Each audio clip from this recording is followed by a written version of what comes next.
जय हिंद दोस्तों, welcome two equation x. मेरा नाम है शैलेश और मैं आपका मैथ्स आसान बनाता हूं। ये टॉपिक देख के तुम लोग का आइडिया आ गए होंगे वीडियो किस बारे में है। ऑलमोस्ट 15 से 16 लाख बच्चे फॉर्म भरते हैं जेई का, उसमें से खाली 1 लाख बच्चे एडवांस में जाते हैं और बाकी सबको निकलना पड़ता है। स्पेसिफिकली जो लोग महाराष्ट्र से बिलोंग करते हैं, महाराष्ट्र का कंडीशन ऐसा है कि 90% of the admissions for Maharashtra engineering colleges वो महाराष्ट्र सीईटी से होते हैं। हमारे पास जेई के लिए अभी भी 45 डेज के आसपास टाइम बचा है। जो भी लोग अभी जेई के प्रिपरेशंस कर रहे हैं एंड उनका मॉक टेस्ट तो चल रहा होगा, और मॉक टेस्ट में अगर भाइयों तुम्हारा स्कोर अभी भी 150-160 क्रॉस नहीं हो रहा तो मुझे लगता है तुम लोगों को अभी सेकंड ऑप्शन के बारे में सोचना चाहिए। सेकंड ऑप्शन वीआईटी हो सकता है, बिटसेट हो सकता है, महाराष्ट्र सीईटी हो सकता है, और जिस तुम स्टेट से बिलोंग करते हो उस पर्टिकुलर स्टेट से। अब हम लोग खुद महाराष्ट्र से बिलोंग करते हैं तो let's talk about Maharashtra CET. बच्चों, जेई में अगर तुम्हारा परसेंटाइल बिलो 97 है तो तुम्हें कोई भी एनआईटी नहीं मिलता, ना कोई ट्रिपल आईटी मिलता है। तो 97 क्रॉस करने के लिए अगर तुम्हारा स्कोर पर्याप्त है जो तुम लोग निकाल रहे हो तो बिल्कुल तुम्हें जेडबल करनी चाहिए, बिकॉज आगे एडवांस भी है। लेकिन अगर तुम्हारा प्रिपरेशन उस लेवल तक नहीं पहुंचा, कहीं ऐसा ना हो कि तुम्हारे हाथ से सीईटी भी चला गया और तुम्हारे हाथ से जेई भी चला गया। बिकॉज ऑफलाइन कोचिंग चलाता हूं, उसमें हम लोग बच्चों को ऐसे ही बाइफरकेट करते हैं। तो जो लोग मुझे ऑनलाइन सुन रहे हैं या तुम जिस भी प्लेटफॉर्म मुझे सुन रहे हो, this is my genuine suggestion to all of you. अगर तुमसे नहीं हो रहा उसको निकल लो यहां से, because there has to be exit plan. जो भी लोग यूपीएससी भी करते हैं वो लोग एग्जिट प्लान डिफाइन करते हैं। तो मैं ये नहीं चाहता कि अननेसेसरी फ्लेक्स आउट करने के चक्कर में तुम ये भी डुबा दो, ना तुम्हारे हाथ से जेई हुआ ना तुम्हारे हाथ से सीईटी हुआ।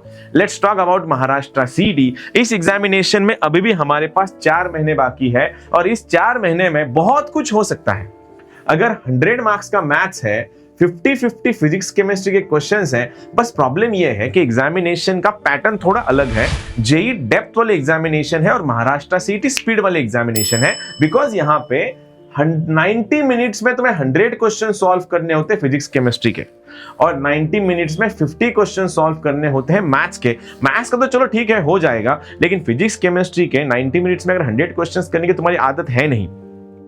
जो भी लोग जेडबल कर रहे थे उनका एवरेज अटेम्प्ट जो होता है जेई में 15 से 20 के बीच में होता है, अगर तुम टॉपर लिस्ट में हो। अगर तुम टॉपर लिस्ट में नहीं हो तो बिलो 15 चलता है। जो बच्चा अभी तक जिसने 15 से 20 का उसका दिमाग डेवलप्ड है वो अचानक से 100 क्वेश्चन या 50 क्वेश्चन नहीं कर पाएगा। इसीलिए तुम्हें 4 महीने का लॉन्ग टाइम लगेगा उस सिस्टम में इन्वॉल्व होने का। और मीनवाइल फरवरी में तुम्हारे स्टेट बोर्ड्स आते हैं तो तुम वैसे भी उस टाइम तुम प्रिपरेशन नहीं कर पाओगे, बिकॉज ऑब्वियसली स्टेट बोर्ड तुम्हें देना है। महाराष्ट्र सीईटी वाला जो पेपर बनता है वो स्टेट बोर्ड से ही बनता है। This is not NCERT related. NCERT से जेई और नीट बनती है, महाराष्ट्र सीईटी के लिए स्टेट बोर्ड लगता है ना। अभी भी तुम्हारे पास बहुत अच्छा खासा टाइम है। Let me mind you this, इस बार महाराष्ट्र सीईटी 2 बार हो रही है, अप्रैल में और मई में। तो ऑब्वियस है अगर 2 बार पे अटेम्प्ट हो जाएगा तो ऑब्वियसली कट ऑफ हाई जाएगा। कट ऑफ हाई जाएगा तो फिर कॉलेज के मानदे ना हो जाए। कहीं तुम इस चीज के वेट तो नहीं कर रहे कि जनवरी के बाद में अप्रैल में वेट करूंगा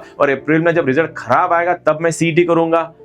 इस बार जेई के अटेम्प्ट के बाद और सीईटी के बीच में मेरे हिसाब से 10 से 15 दिन का गैप है। उस 15 दिन में ये सिस्टम तुम अडेप्ट नहीं कर पाओगे। This is my personal genuine suggestion to all of you.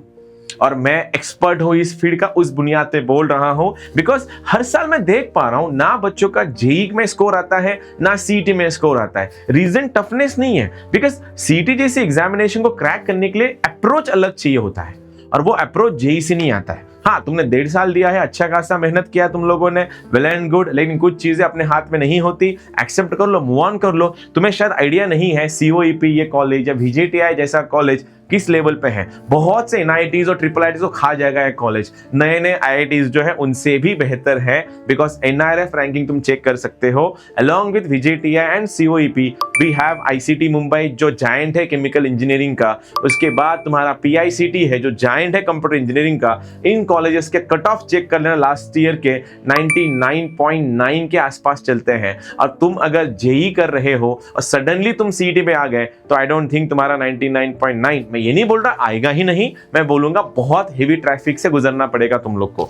इसलिए there is nothing wrong in changes and adaptability. अगर तुम्हारी प्रिपरेशन तुम्हारे फेवर में है बिल्कुल कंटिन्यू करो। मैं बिल्कुल डिस्करेज नहीं कर रहा तुम लोगों को, लेकिन एनकरेज कर रहा हूं इजी वे पे। 4 महीने बाकी है, कहीं ऐसा ना हो कि अप्रैल में आने के बाद तुम्हें समझ में आए काश मैं दिसंबर में वो सर का वीडियो सुन के अडेप्ट कर लेता।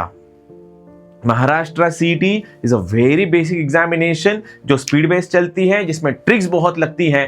पूरी की पूरी ट्रिक्स मेरा चैनल चेक कर लो, बहुत सारी ट्रिक्स में मिल जाएंगी। अगर ट्रिक्स नहीं भी चली, क्वेश्चन नहीं भी सॉल्व हुए, तो इस एग्जामिनेशन में नेगेटिव मार्किंग नहीं होता है। एक खास सब्जेक्ट कम ज्यादा चल जाएगा। क्या जेडबलई में 2 सब्जेक्ट अच्छे हैं और तीसरा सब्जेक्ट मेरा ढिल्ला है, क्या चल जाएगा? तो नहीं चलेगा, बिकॉज तुम्हें तीनों सब्जेक्ट उस लेवल पे चाहिए। लेकिन क्या कोई एग्जामिनेशन है जिसमें 2 सब्जेक्ट अच्छे हैं और एक सब्जेक्ट थोड़ा हल्का हल्का सा है? तो जी हाँ, वो एग्जामिनेशन महाराष्ट्र सीईटी है। से सपोज तुम्हारा मैथ्स अच्छा है, तुमने मैथ्स में 80+ स्कोर लाया है और फिजिक्स में तुम्हारा स्कोर लेट सपोज 35 है, तो नहीं तो भी तुम्हारा 115 के आसपास स्कोर आ रहा है। अब तुम्हारा केमिस्ट्री भले ही खराब है, जितने भी मार्क्स आएंगे वो तो बोनस ही लगेंगे। और 99 परसेंटाइल लगाने के लिए सीईटी में 140+ स्कोर चाहिए होता है, जो इजीली डुएबल है।